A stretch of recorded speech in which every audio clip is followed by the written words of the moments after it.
সকলকে আমার আনন্দিত জয়গুরু। পরম পূজ্যপাদ শ্রী শ্রী আচার্যদেব বললেন,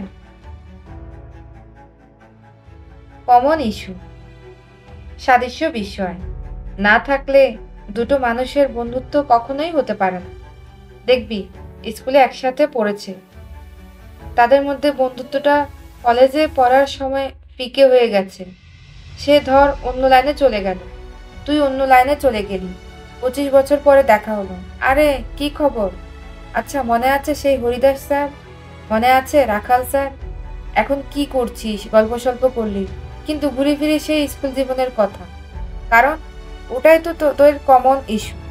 আমাদের ক্ষেত্রে এই ইস্যুটা আমাদের থাকে, তাই সৎসঙ্গীদের বন্ধুত্ব বজায় থাকে। ঠাকুর ছাড়া অন্য কিছু নিয়ে যদি আমরা বন্ধুত্ব করতে যাই, তাতে পরিণামে বিচ্ছেদ অনিবার্য। সকলকে আমার আনন্দিত জয়।